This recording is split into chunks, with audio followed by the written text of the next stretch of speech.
ಆಮೇಲೆ ನೋಡಿ, ಈಗ ನೀವು ಮೊನ್ನೆನೂ ಕೇಳ್ತಾ ಇದ್ರಿ, ಎಸ್ ಟಿ ಸೋಮಶೇಖರ್ ಮೇಲೆ ಕ್ರಮ ತೆಗೆದುಕೊಳ್ಳಲ್ಲ, ಶಿವರಾಮ್ ಹೆಬ್ಬಾರ್ ಮೇಲೆ ಕ್ರಮ. ಎಸ್ ಟಿ ಸೋಮಶೇಖರ್, ಶಿವರಾಮ್ ಹೆಬ್ಬಾರ್, ರಮೇಶ್ ಜಾರಕಿಹೊಳಿ ಅವ್ರಿಗೆ ಆಪ್ಷನ್ಸ್ ಇವೆ. ಇಲ್ಲಿಲ್ಲ ಅಂದರೆ ಇನ್ನೊಂದು ಮನೆಗೆ ಹೋಗಿ, ಅವರು ಪಾರ್ಟಿಯಿಂದ ಇಲ್ಲ, ಅವರು ತಮ್ಮ ಶಕ್ತಿ ಸಾಮರ್ಥ್ಯದ ಮೇಲೆ MLA ಆಗೋತಕ್ಕಂಥದ್ದು. ಮೂಲ ಸಿದ್ಧಾಂತದಲ್ಲಿ RSS ನಿಂದ ಅಲ್ಲ, ಅಲ್ಲ ಹಿಂದುತ್ವ RSS ಇದ್ರ ಮೂಲದಿಂದ ಬಂದವರಲ್ಲ. ಹೀಗಾಗಿ ಇವತ್ತು ಯತ್ನಾಳರು ಕಾಂಗ್ರೆಸ್ಗೂ ಹೋಗ್ತಕ್ಕಂಥ ಸ್ಥಿತಿಯಲ್ಲಿಲ್ಲ. ಆ್ಯಂಡ್ ಹೊಸ ಪಕ್ಷ ಕಟ್ತೀನಿ ಅಂತಿದ್ದಾರೆ. ಅದರ ಪ್ಲಸ್ ಆ್ಯಂಡ್ ಮೈನಸ್ಗಳು ಅದು ಆಗುತ್ತೋ ಇಲ್ವೋ, ಆದರೆ ಅದರ ಇಂಪ್ಯಾಕ್ಟ್ ಏನು? ಹೊಸ ಪಕ್ಷ ಕಟ್ಟಲಿಕ್ಕೂ ನೋಡಿ, ಯಾವುದೇ ಒಂದು ಹೊಸ ಸಂಸ್ಥೆ ಕಟ್ಟಬೇಕು ಅಂತ ಅಂದ್ಕೊಳ್ಳಿ, you need resources, you need patience, you need age ಇದೆ ಅಂತ ಅನ್ಕೋಣ, ಆಯಿತಾ. ಈಗ ಯಡಿಯೂರಪ್ಪನವರು ಯಾವ ಏಜಲ್ಲಿ ಪಾರ್ಟಿಯನ್ನು ಕಟ್ಟಿದ್ರು, ಆದರೆ ನಿಮ್ಮನ್ನು ನಂಬಿಕೊಂಡು ಇವನು ದಡ ಸೇರಿಸ್ತಾನಪ್ಪ ಅಂತ ಬರುವಂಥ ಜನ ಬೇಕಾಗ್ತಾರೆ. ಅದು ಯತ್ನಾಳರ ಜೊತೆಗಿದೆಯಾ? ಈಗ ಅದು ಇದ್ದರೆ 48 ಗಂಟೆಯಲ್ಲಿ ಒಂದು ದೊಡ್ಡ ರ್ಯಾಲಿಂಗ್ ಪಾಯಿಂಟಾಗಿ ಹೊರಹೊಮ್ಮಬೇಕಿತ್ತು. ಸೋಷಿಯಲ್ ಮೀಡಿಯಾ ರ್ಯಾಲಿಂಗ್ ಪಾಯಿಂಟನ್ನು ನೀವು ಪ್ರಾಕ್ಟಿಕಲ್ ಪಾಲಿಟಿಕ್ಸ್ನಲ್ಲಿ ಹಿಡಿಲಿಕ್ಕಾಗಲ್ಲ.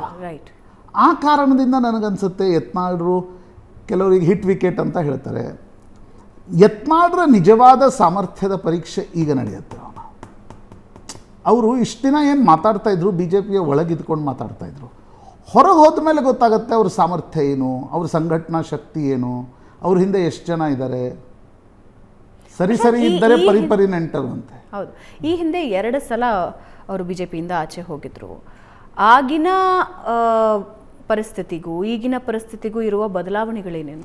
ನೋಡಿ, ಆಗ ನೀವು ಹೊರಗಡೆ ಹೋದಾಗ ಸದಾನಂದ ಗೌಡರು ರಾಜ್ಯಾಧ್ಯಕ್ಷರಾದಾಗಲೇ ಹೊರಗೆ ಹಾಕಿದ್ರು. ಅವರು ಆಗ ಶಾಸಕರಾಗಿರಲಿಲ್ಲ, ಸಂಸದರು ಆಗಿರಲಿಲ್ಲ. ಅವ್ರಿಗೆ ರಾಜ್ಯ ಪಾರ್ಟಿಯೇ ಅವ್ರನ್ನ ಉಚ್ಚಾಟನೆ ಮಾಡಿತ್ತು. ಆದರೆ ಆಗ ನಿಮಗೆ BJPಯಲ್ಲಿ ಯಡಿಯೂರಪ್ಪ ಇದ್ದರು, ಅನಂತಕುಮಾರ್ ಇದ್ದರು, ಜಗದೀಶ್ ಶೆಟ್ಟರ್ ಇದ್ದರು, ಸದಾನಂದ ಗೌಡರು ಇದ್ದರು, VS ಆಚಾರ್ಯ ಇದ್ದರು, DH ಶಂಕರಮೂರ್ತಿ ಇದ್ದರು, ಘಟಾನುಘಟಿ ನಾಯಕರಿದ್ರು ಆಗ. ಈಗ ಪಾರ್ಟಿಯಲ್ಲಿ ಆ ಒಂದು ಗಟ್ಟಿ ನಾಯಕತ್ವ ಇಲ್ಲ. ಅಂದರೆ ಈಗ ವಿಜೇಂದ್ರ ರಾಜ್ಯಾಧ್ಯಕ್ಷರಾಗಿದ್ದಾರೆ ನಿಜ, ಪೂರ್ತಿ ಅವ್ರಿಗೆ ಅಕ್ಸೆಪ್ಟಬಿಲಿಟಿ ಉಂಟಾ? ಇನ್ನೂವರೆಗಂತೂ ಇಲ್ಲ. ಹೀಗಿರುವಾಗ ಈಗಂದರೆ BJP ಕರ್ನಾಟಕ ಯಾರನ್ನು ರಾಜ್ಯಾಧ್ಯಕ್ಷರನ್ನಾಗಿ ಮಾಡಬೇಕು, ಯಾರನ್ನು ವಿರೋಧ ಪಕ್ಷದ ನಾಯಕರನ್ನಾಗಿ ಮಾಡಬೇಕು ಅನ್ನೋದನ್ನು ನಿರ್ಧಾರ ಮಾಡೋಕ್ಕೆ 8 ತಿಂಗಳು ತೆಗೆದುಕೊಂಡಿತು. ಅದರ ಅರ್ಥ ಏನು? ನಿಮ್ಗೆ ಆ ನಾಯಕತ್ವದ ಕೊರತೆ ಇದೆ ಅಂತ.